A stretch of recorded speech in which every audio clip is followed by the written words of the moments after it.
Physics discussion, first year test. Question number 123.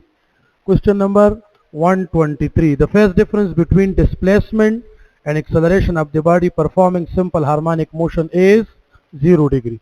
Question number 123 में आ रहे हैं option A.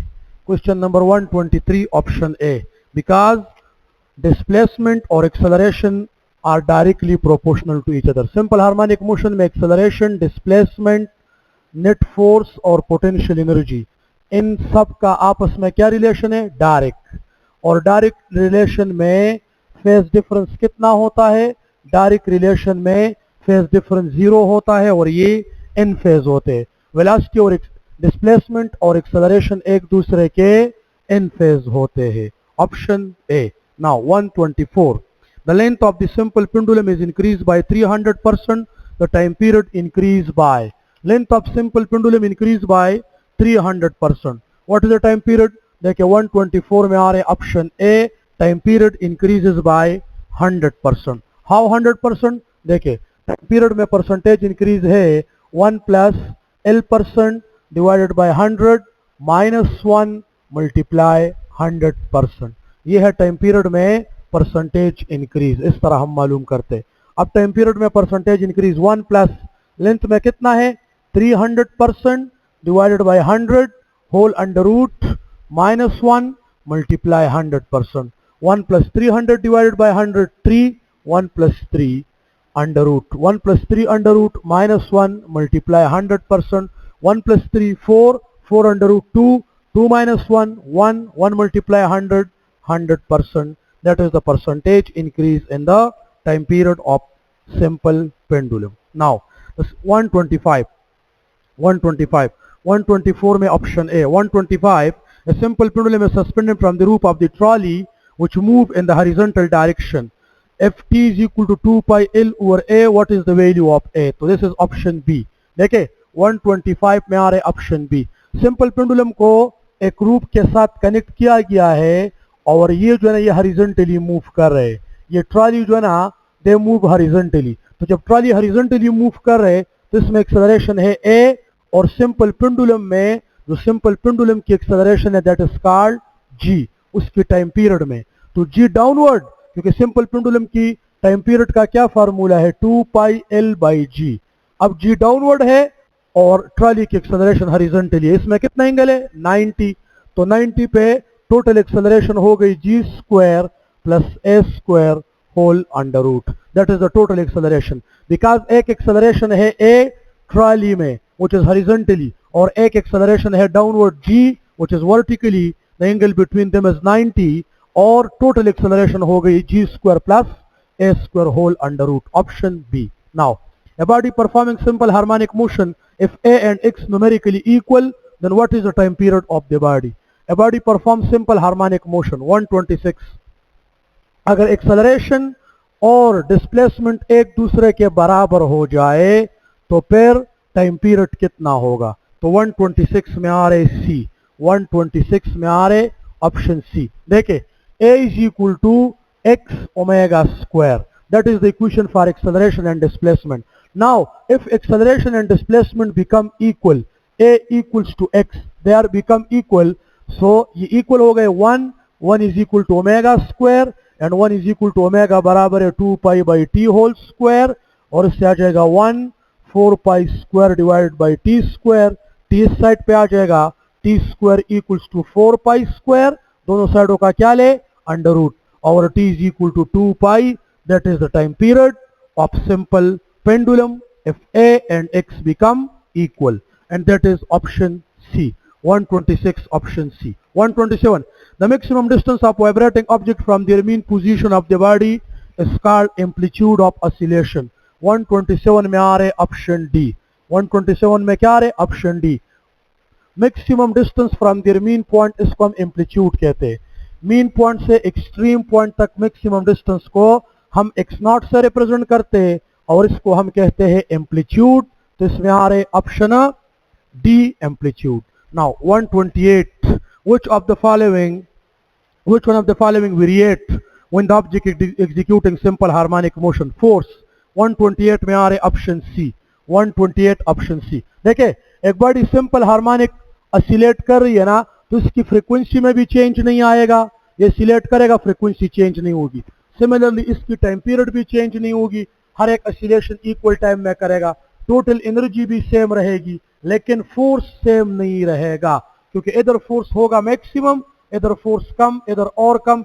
इस पॉइंट पे नेट फोर्स होगा जीरो, एक्सट्रीम पॉइंट पे नेट फोर्स होगा मैक्सिमम। तो फोर्स वेरिएट करेगा, बास पॉइंट पे फोर्स मैक्सिमम और सर्टन पॉइंट्स ऐसे होंगे जिस पे फोर्स जीरो होगा। तो फोर्स ऑप्शन सी 128 में आ रहे option C. 129, a wheel rotate with constant angular velocity of 600 revolution per minute rpm. What is the angle? How much angle the wheel make in 1 second? The angular velocity of the wheel, इसमें आ रहे B, 129 में आ रहे option B। देखिए एक wheel की angular velocity given है और व्हील की एंगुलर वेलोसिटी गिवन है 600 RPM. Angular velocity of the wheel 600 RPM, RPM mean rotation पर मिनट, तो इससे आ जाएगा 600, एक रोटेशन में कितने रेडियन, 2 पाई रेडियन, और एक मिनट में 60 सेकंड। ये रोटेशन पर मिनट से किस में चेंज हो गई, रेडियन पर सेकंड में। तो ये कैंसिल और ये cancel, 10 10 multiply 2 pi, 20 pi radian per second. ये एंगुलर वेलोसिटी हो गई। अब एंगुलर डिस्प्लेसमेंट बराबर है एंगुलर वेलोसिटी मल्टीप्लाई टाइम, तो एंगुलर वेलोसिटी आ गई 20 पाई रेडियन पर सेकंड, और टाइम कितना है, 1 सेकंड। ये cancel and it will make 20 pi radian in 1 second. So option B is the correct option. Now 130 में क्या आ रहे, the amount of work required to stop a moving object equals to the kinetic energy of the object. 130 में देखे एक object को stop करने के लिए कितना वर्क चाहिए, तो ऑब्जेक्ट को स्टॉप करने के लिए उसकी काइनेटिक एनर्जी के बराबर वर्क चाहिए, क्योंकि वर्क बराबर होता है चेंज इन काइनेटिक एनर्जी के। तो अगर आप किसी ऑब्जेक्ट को, मूविंग ऑब्जेक्ट को स्टॉप करेंगे तो उसकी जितनी काइनेटिक एनर्जी है उसको खत्म कर ले, काइनेटिक एनर्जी आप उसकी काइनेटिक एनर्जी के बराबर आप उस पर नेगेटिव वर्क कर ले, बॉडी की काइनेटिक एनर्जी खत्म हो जाएगी और बॉडी स्टॉप हो जाएगी। सो मूविंग ऑब्जेक्ट को स्टॉप करने के लिए कितना वर्क चाहिए, उस ऑब्जेक्ट की काइनेटिक एनर्जी के बराबर। 130 में आ रहे option B. 131, the body at rest में हैव एनर्जी, ऑप्शन डी। 131 में ऑप्शन डी, एक बॉडी रेस्ट में हो तब भी उसके साथ एनर्जी पॉसिबल है। Momentum, speed, velocity not possible when the body is at rest, but energy possible है। फॉर एग्जांपल बॉडी के साथ, बॉडी रेस्ट में है तब भी उसके साथ एनर्जी हो सकती है। For example a book lying on the table, a stone in the top of the building, क्योंकि एक स्टोन बिल्डिंग के टॉप पे है, वो रेस्ट में है, तब भी उसके साथ पोटेंशियल एनर्जी होती है। तो एक बॉडी रेस्ट में हो उसके साथ कौन सी क्वांटिटी जरूर होगी या हो सकती है, that is the energy, option D. 131 option D. Now 132, which one is non conservative force? 132 में बता रहे which one is not conservative force। Non conservative force होता है frictional force, frictional force is non conservative. 132 में आ रहे option C. 133, a bullet is fired from the gun, if the gun is recoiled backward the kinetic energy of gun is keg, kinetic energy of bullet is keb, which one is correct, option A. 133 में आ रहे option A. क्यों option A, अगर आप bullet को gun से fire करें तो kinetic energy of bullet, kinetic energy B bullet greater than kinetic energy of gun. Why the kinetic energy of bullet greater than the kinetic energy of gun? Because kinetic energy more depends on the speed compared to mass. Kinetic energy more depends on the speed. Speed double करने से kinetic energy 4 time बढ़ती है, mass double करने से kinetic energy double हो जाती है, इसलिए काइनेटिक एनर्जी ज्यादा डिपेंड स्पीड पे करता है और बुलेट की स्पीड बहुत ज्यादा होती है, इसलिए हम कहते हैं kinetic energy of bullet greater than kinetic energy of gun, option A. 134, the ratio of dimension of kinetic energy to power. 134, the ratio of dimension of kinetic energy to power, option B. देखिए kinetic energy के dimension को power पे divide करें, kinetic energy के dimension को power पे divide करें and you will get what, the dimension of kinetic energy और पावर। देखिए काइनेटिक एनर्जी के डायमेंशन को पावर के डायमेंशन पे डिवाइड करें, तो काइनेटिक एनर्जी का डायमेंशन है ml² t-2, पावर का है ml² t-3, तो ये कैंसिल नीचे रह गया t-1, ये ऊपर जाके क्या हो जाता है t+1, तो ये है ऑप्शन इसमें आ रहे T/1. Option B is the correct option. Now 135. A ball of mass 2 kg, another ball mass 4 kg, drop from the same height of 60 meter. After a fall of 30 meter, each toward the earth, their respective kinetic energy 1/2. 135 में आ रहे option सी. 135 में आ रहे option सी. किससे देखे, एक बाल को, दो बाल्स को हम सर्टन हाइट से फॉल करते हैं. एक का मास है 2 kg और दूसरे का मास है 4 kg. तो इनकी मासिस की रेशो क्या हो गई? 2/4. मासिस की रेशो है 1/2 और इसको हम सर्टन हाइट से फॉल करते हैं. After some time both have the same speed, क्योंकि फ्री फॉल स्पीड वो मास पे डिपेंड नहीं करती. आप दो बॉडी उसको सेम हाइट से फॉल करें, एक का मास m या एक का मास 2 kg, एक का 4 kg, सेम हाइट से फॉल करें, इधर दोनों की स्पीड क्या होगी? सेम होगी. तो काइनेटिक एनर्जी किस पे डिपेंड करेगा अगर स्पीड सेम है? मास पे. फ्री फॉल मोशन में हर एक ऑब्जेक्ट की स्पीड सेम होगी अगर उसको हम सेम हाइट से फॉल करें. तो फिर देखें, मास की रेशो 1/2, काइनेटिक एनर्जी की रेशो भी 1/2. Option C is the correct option. 135 में आ रहे ऑप्शन सी. नाउ 136 को देख ले. 136 में बता रहे कि एक पार्टिकल का मास है m1, दूसरे का मास है m2. एक की काइनेटिक एनर्जी है E1, दूसरी की काइनेटिक एनर्जी है E2. Which statement is correct? And both have the same momentum. 136 में आ रहे ऑप्शन सी. 136 ऑप्शन सी. किस तरह? देखे, एक मास है m1, एक मास है m2 और दोनों की मोमेंटम, m1 और m2 की मोमेंटम जो है ना वो सेम है. मोमेंटम सेम है. तो जब दो बॉडियों की मोमेंटम सेम हो फिर काइनेटिक एनर्जी का मास के साथ इनवर्स रिलेशन. जब दो ऑब्जेक्ट्स की मोमेंटम सेम हो फिर काइनेटिक एनर्जी का मास के साथ इनवर्स रिलेशन होता है. और अगर m1 लेस देन m2 हो तो फिर kinetic energy of 1 greater than kinetic energy of 2 होगी, क्योंकि जिसका मास कम होगा उसकी काइनेटिक एनर्जी ज्यादा होगी जब दो ऑब्जेक्ट्स का मोमेंटम सेम हो. तो इसमें आ रहे ऑप्शन सी. 136 option C. 137.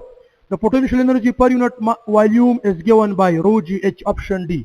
137 में आ रहे option D. Potential energy per unit volume. देखे, potential energy per unit volume जो है ना वो आपको बता रहे potential energy equals to mgh. इसको वॉल्यूम पे डिवाइड करे, इसको भी वॉल्यूम पे डिवाइड करे तो mass per unit volume density rho gh. That is the potential energy per unit volume and option D is the correct option. Now 138. 138. A man carrying a bag of 2000 Newton displaced from point A to B horizontally by 10 meter. The magnitude of work is 0. 138 में आ रहे option ए. देखे, एक man जो है ना वो bag को कैरी करते, बैग को अपने साथ बैग ले जाना, और बैग का वेट कितना है? 2000 न्यूटन. तो जो मैन अपने साथ बैग ले जाता है बैग, वो मैन उस बैग पे फोर्स लगा रहे अपवर्ड, क्योंकि मैन फोर्स लगा रहे वेट के अपोजिट. तो वेट ऑफ द बैग 2000 है डाउन और मैन फोर्स लगा रहे अपवर्ड. तो फोर्स उस बैग पे होता है अपवर्ड, फोर्स अपवर्ड होता है और बैग मूव कर रहे हॉरिजॉन्टली. इसमें कितना एंगल है? Force upward, displacement horizontally, angle 90, work done 90 angle पे क्या होता है? 0. और इसमें आ रहे option A. 138 option A. Now 139 को देखें. The change in kinetic energy is the change in kinetic energy of the body from 800 joule to 400 joule. What is the work? Kinetic energy change हो गई 800 joule से 400 joule तक, work होगा -400 joule. Option A is the correct option. इसमें क्या रहे? Option A. Change in kinetic energy 800 joule से हो गई 400 joule, वर्क होगा -400 joule के, क्योंकि वर्क बराबर है change in kinetic energy. Final kinetic energy minus initial kinetic energy. अब वर्क होगा, फाइनल काइनेटिक एनर्जी हो गई 400 joule, initial 800 joule minus 400 joule. That is the work required to change the kinetic energy from 800 to 400. Option A. Now 140. Two bodies of masses 75 kg and 60 kg displaced to the height h in 15 seconds and 12 seconds. The ratio of their power 1/1. 139 में आ रहे option A. 139 option A, और 140 जो है ना 140 में है option A, 140 option A. ठीक, किस तरह ऑप्शन ए इसमें आ रहे देखिए 140 में ऑप्शन ए, क्योंकि पावर जो है ना वो बराबर होता है mgh डिवाइडेड बाई टी। अब एक बॉडी का मास है 75 kg और वो टाइम ले रहे 15 सेकंड, दूसरे बॉडी का मास है 60 kg और वो टाइम ले रहे 12 सेकंड। 75 बाई 15 इससे आ रहे 5, 60 बाई 12 5, 5 रेशो 5 1 रेशो 1, तो इसमें आ रहे 140 में आ रहे ऑप्शन ए। नाउ 141, 141 में क्या है 141, to stop a moving object, to stop a moving object move with velocity v and mass m, the energy required per second, energy required per second power को कहते हैं। 141 में आपको बता रहे कितना पावर चाहिए कि आप ऑब्जेक्ट को स्टॉप करते हैं मूविंग ऑब्जेक्ट को, इसमें आ रहे ऑप्शन डी। देखे पावर बराबर होता है वर्क बाय टाइम और kinetic energy divided by time और potential energy divided by time. अब आपने ऑब्जेक्ट को स्टॉप करना है, मूविंग ऑब्जेक्ट के साथ कौन सी एनर्जी होती है, काइनेटिक एनर्जी होती है, उसके लिए कितना पावर चाहिए, तो kinetic energy 1/2 mv² divided by T, mv² divided by 2t, ये है रिक्वायर्ड पावर।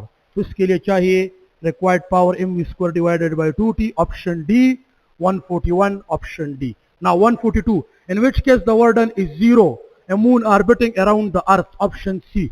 142 में आ रहे ऑप्शन सी, मून अर्थ के इर्द गिर्द ऑर्बिटिंग करती है तो इसके लिए सेंट्रीपिटल फोर्स चाहिए, और वही सेंट्रीपिटल फोर्स में और वेलोसिटी में एंगल हमेशा 90 होती है, वर्डन कितना है 0।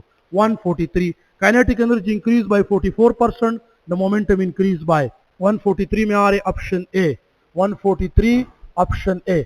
काइनेटिक एनर्जी में कितना इंक्रीज आया, काइनेटिक एनर्जी में इंक्रीज आया 44%, तो मोमेंटम कितना बढ़ेगा, तो इसके लिए है मोमेंटम में percentage increase 1 plus percentage increase in kinetic energy divided by 100 whole under root -1।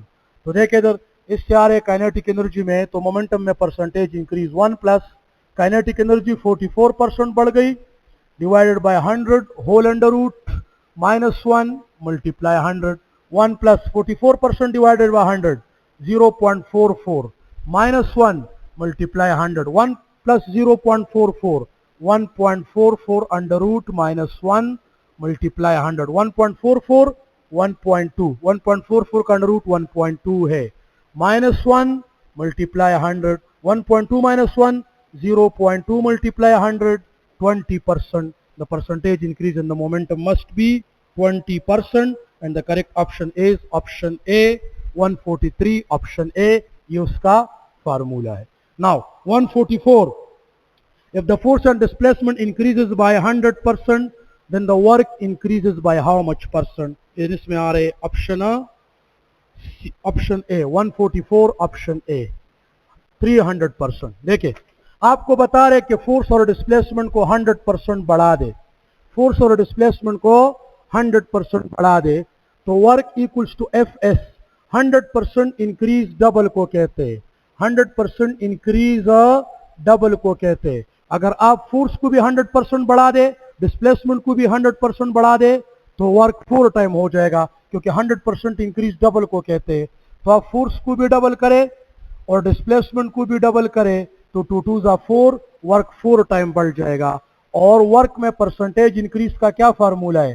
Final minus initial multiply 100, 4W minus W multiply 100, 4W minus W, 3W multiply 100, 300%. The percentage increase in the work is 300. Option A. 145. The centripetal force acting on a body of mass m revolving in a circular path of radius r, complete n rotation will be what? Option D. इसमें आ रहे 145 में आ रहे option D.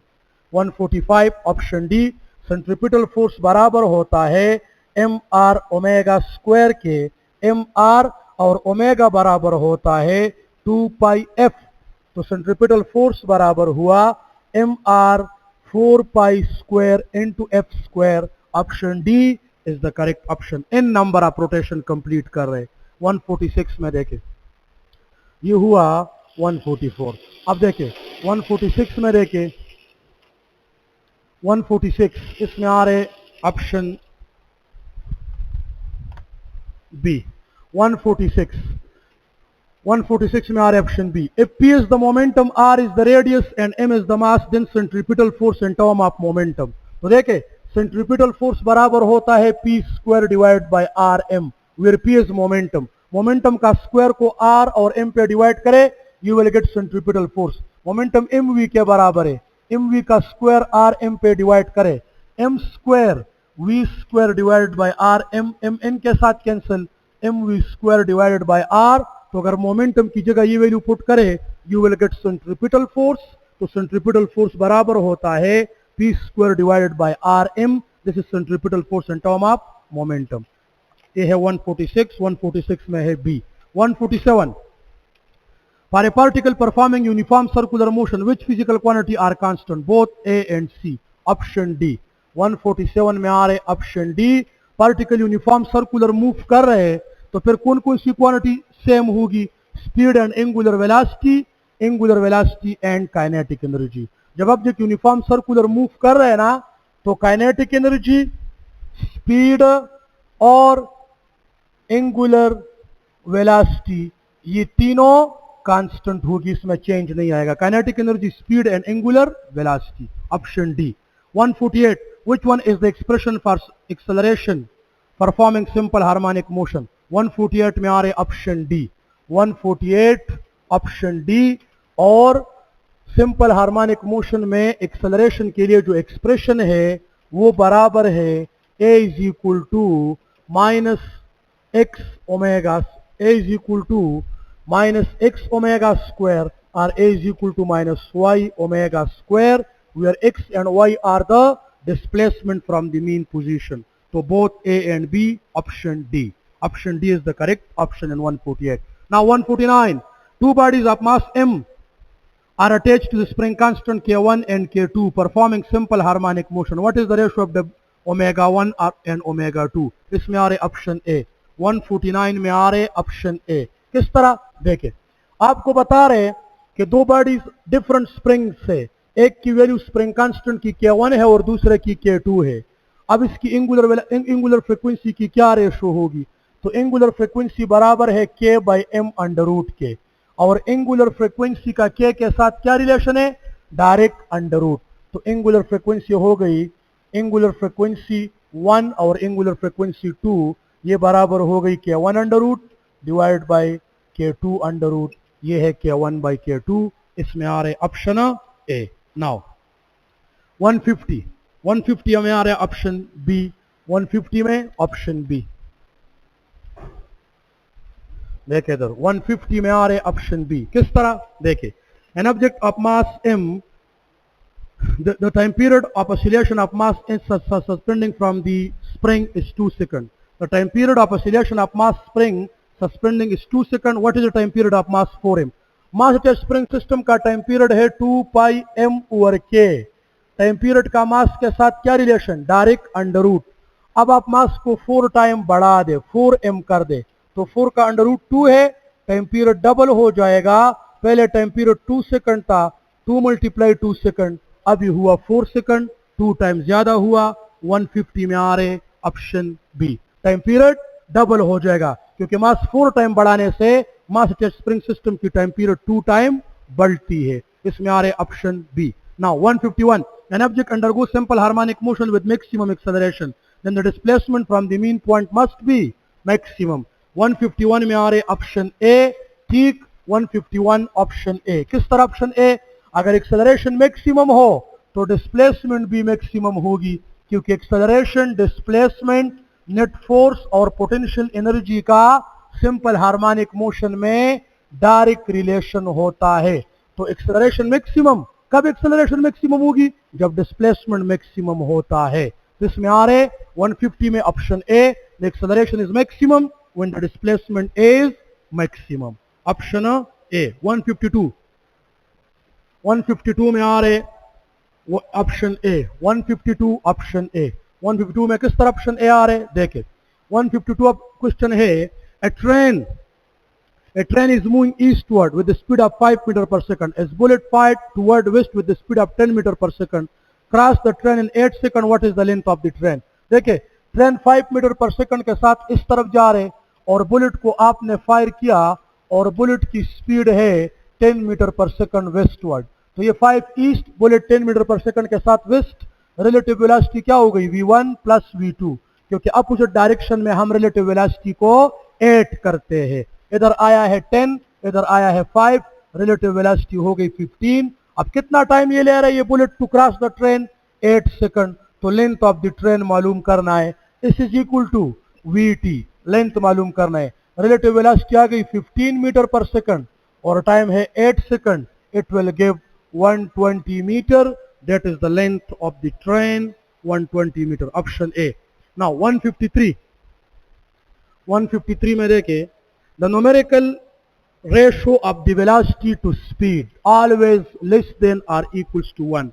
153 में आ रहे A, 153 में क्या आ रहे A, the numerical ratio of velocity to speed, velocity divided by speed, तो velocity divided by speed जो है ना वो ऑलवेज लेस देन और इक्वल्स टू 1। बॉडी की वेलोसिटी स्पीड के या बराबर होगी या उससे कम होगी, वेलोसिटी कभी भी स्पीड से ज्यादा नहीं हो सकती, और वेलोसिटी लेस देन और equals to speed, option A. 154, at what angle the height of projectile is 1/4 of the maximum height. 154 में आ रहे ऑप्शन ए, 154 ऑप्शन ए। किस एंगल पे हाइट मैक्सिमम हाइट से 4 टाइम कम होगा, तो फार्मूला है h is equal to H maximum into sine square theta. अगर हम इधर 30 पुट करें, h is equal to H maximum, अगर हम इधर 30 पुट करें तो साइन 30 और फिर इसका स्क्वायर, तो h is equal to H maximum, sine 30 देता है 1/2 और 1/2 का आप स्क्वायर ले तो ये होता है 1/4। h is equal to H maximum and 1/4 और h is equal to h maximum divided by 4। Height maximum height से 4 टाइम कम होगा जब एंगल हम क्या पुट करें, 30 डिग्री पुट करें। साइन 30 1/2 देता है, फिर उस 1/2 का स्क्वायर ले, option A 154 option A. 155, for a rocket to change in momentum per second is the thrust acting on the rocket. Change in momentum 155 में आ रहे D, change in momentum with respect to time force के बराबर होता है, तो rocket पे change in momentum per second up thrust force के बराबर होता है, option D. 156, the mass of the body is same for all bodies and independent of the free fall acceleration. The mass of the body, mass के बारे में information है 156, तो mass of the body is independent of the free fall motion, option C. Mass free fall motion पे depend नहीं करता, free fall acceleration पे depend नहीं करता। मास जो है ना, it is the quantity of matter within the body, it is the quantity of matter within the body, mass is independent of free fall acceleration. 157, a feather and lead ball are dropped from the same height in vacuum on the moon, the acceleration of the feather is same that of the lead ball। जब resistive force ना हो, जब medium में resistive force ना हो, vacuum हो vacuum, और आप एक लाइट ऑब्जेक्ट को और हैवी ऑब्जेक्ट को सेम हाइट से फॉल करते, फिर दोनों में एक्सेलरेशन सेम होगी। ठीक, अगर एयर रेजिस्टेंस ना हो फिर लाइट ऑब्जेक्ट और हैवी ऑब्जेक्ट में acceleration due to gravity same होती है। Acceleration due to gravity is independent of the mass and shape of the body.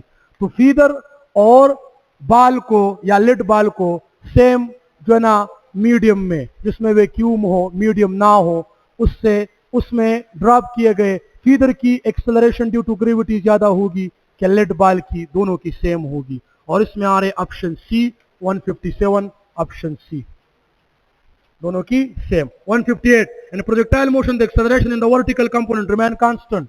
158 में आ रहे ए, देखे वर्टिकल कंपोनेंट में एक्सेलरेशन होती है -g के बराबर, जो हमेशा कांस्टेंट होती है। प्रोजेक्टाइल ऊपर जाता है तो y कंपोनेंट की वेलोसिटी में 10 की कमी आती है, और जब प्रोजेक्टाइल नीचे आता है तो y कंपोनेंट की वेलोसिटी में 10 का इजाफा होता है। डिक्रीज आना या इंक्रीज आना इसको एक्सेलरेशन कहते हैं, और y कंपोनेंट की एक्सेलरेशन हमेशा कांस्टेंट होती है, option A 158 option A. 159, the velocity component with which the projectile covers the certain horizontal range is.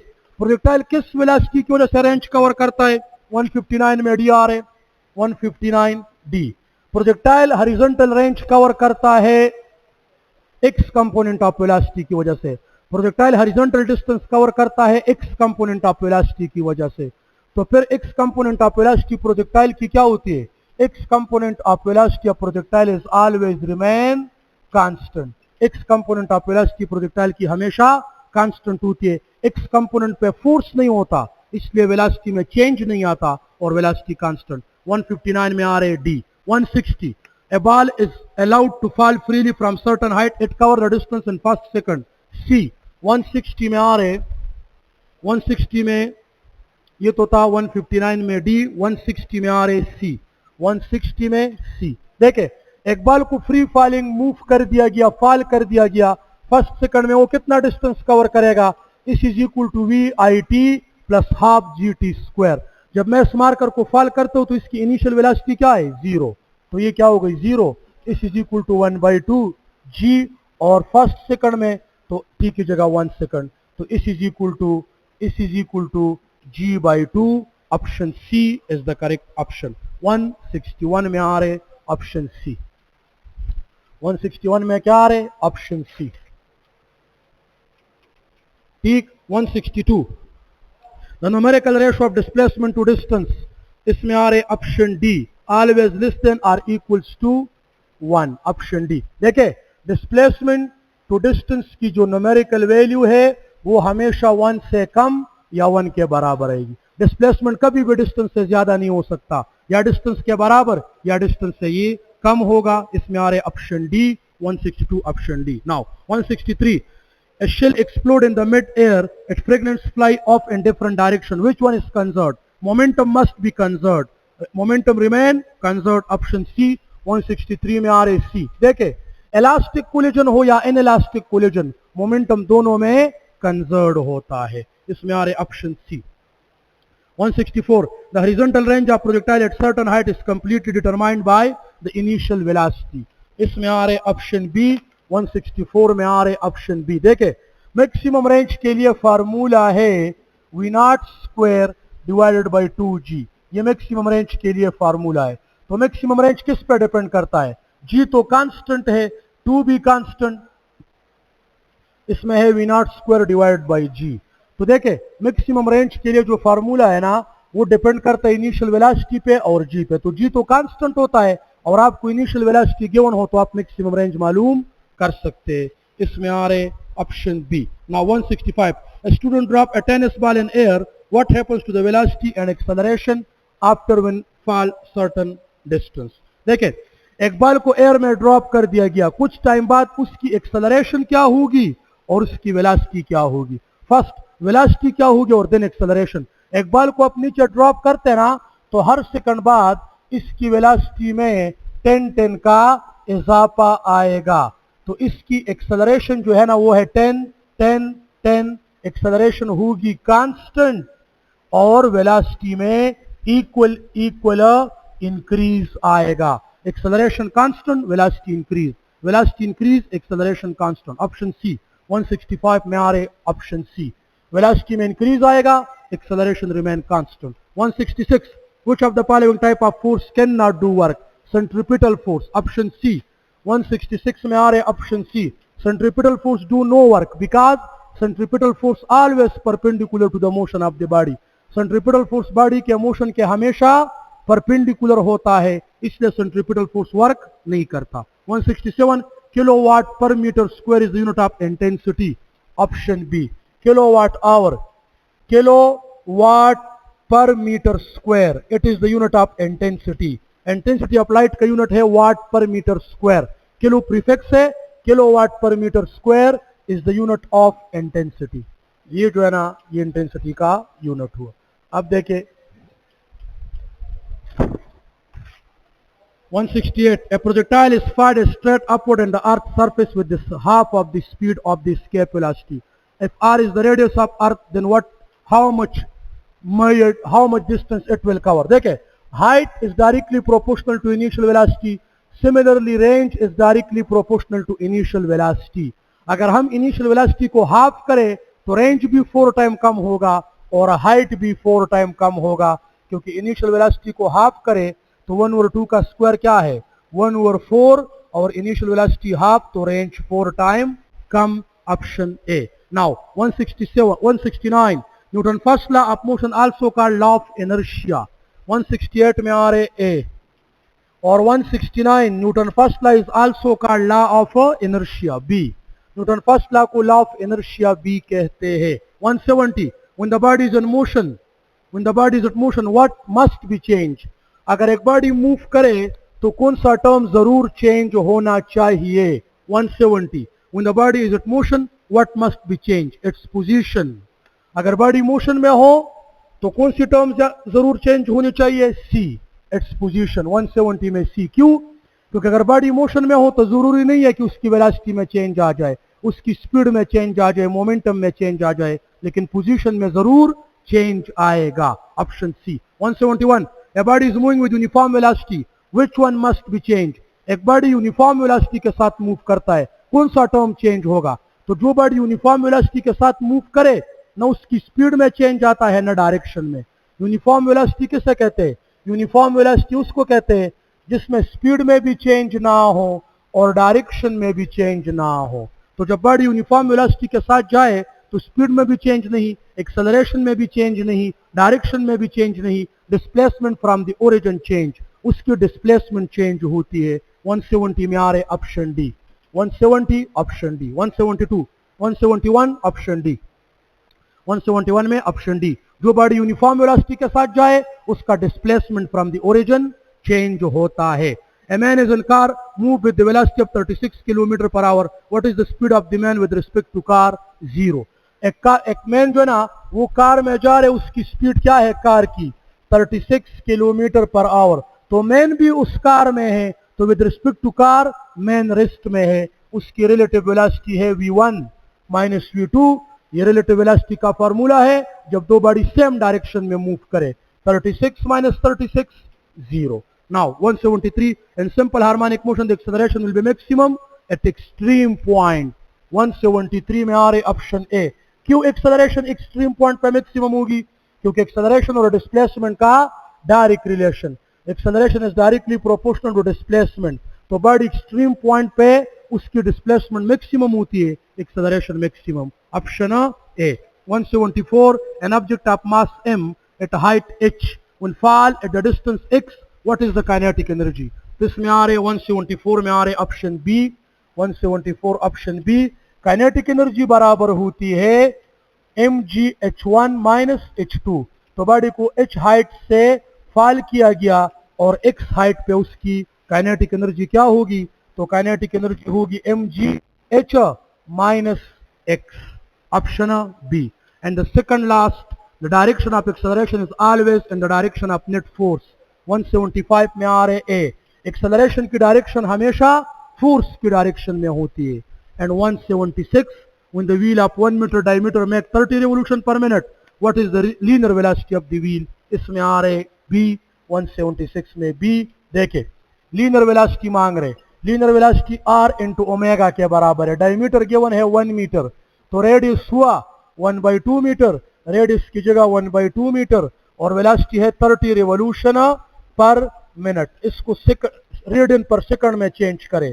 1/2 ये है 30 और एक रिवॉल्यूशन में 2 पाई रेडियन और एक मिनट में 60 सेकंड।